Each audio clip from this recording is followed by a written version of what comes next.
All right, then, I'm very excited about this, Mr. Oliver Sykes. Welcome to Beats One London. Congratulations, the new record is out. How are you feeling about it? Yeah, great. Cheers, mate. I think it's the most divisive rock record in recent years, and I think that's something to be celebrated as well. Is that something that you think is a fair assessment of it? Yeah, I mean, I think it is a decisive record, and I think that's because it takes a lot of influence from things that aren't rock, and does stuff a lot different. It sounds exciting. Yeah, I guess for me, I remember when I was a kid, I always used to think, it would be cool if a band was like, did music where it's like one song's ska, then one song's, indie one, and it's kind of stupid, and obviously that's not what we've done, but at the same time, like, as the band progressed, and I always thought that, like, why would you want to make a record with like all the songs sounding the same? And, yeah.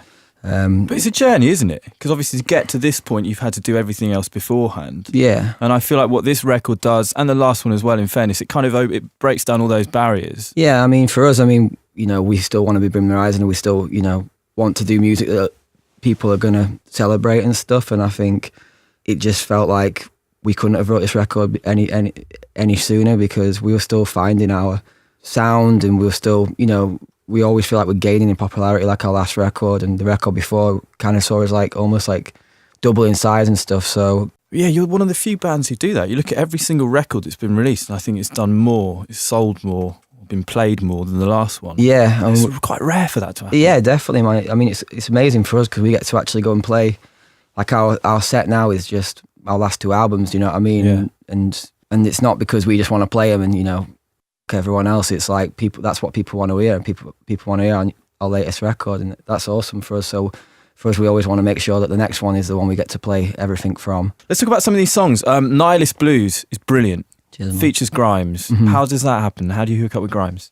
I saw an interview a couple of years ago that she said she liked our band. Really? I didn't know how serious she were or whatever, and so she was kind of at the top of our list. I've always liked her music, and just that long ago, 2 years ago, she would have said that in a magazine. And yeah, something like that. It's in the back of your head. It was for NME or something like that, and I had no idea because I've never spoke to her, before or anything. But I've always been a fan of her, and I just think, everything she stands for and the way she produces it all herself and learns instruments, and I just feel a connection to that. Like how in a funny way, you're both from these opposite sides of the spectrum, but you probably started out as far away from where you are now. And I think that's kind of like the way we looked at every musician we had on this record, is that connection, even though there's like we're from different worlds or whatever. And yeah, we sent her the song, and she must have got my number off the managers or whatever, and she just texted me and she was like, I absolutely love this song. I've Amazing. got to do it. And she was like so like gushing, I didn't know she was like, guys see her as kind of a cool kid, you know what I mean? So, but she was just super like, this is one of the greatest songs I've ever heard. It's amazing there was that personal contact as well, because a lot of the time with these sort of things, I imagine that it might be,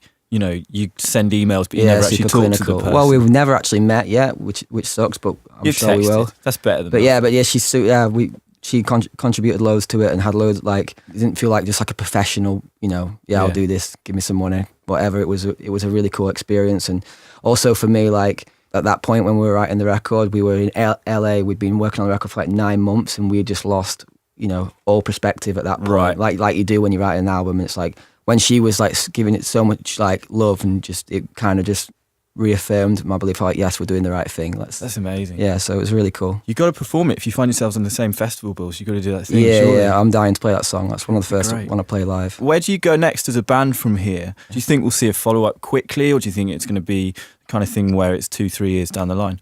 I guess it all depends, man. It really depends on the way the record connects and what it does for us. Do you know what I mean? We're in a weird place because the record is so different that it's not like, it doesn't feel like anything's certain, Obviously there is some like really poppy stuff on there, and more so than anything we've done, but at the same time I think it's a much weirder record than the last one. It's not like I said, it's not just for a person who just likes one style of music. So it's like, will one of the poppy songs take us further, or will we take a left step with the more experimental things? It's completely impossible to really gauge where this record is going to take us, and I think we'll probably react to that. Like me and Joy talk, we'd love to do something for a film or for a video game. Do you know what I mean? Yeah. Like a soundtrack, but it just depends, I guess, what path the record takes us. Yeah.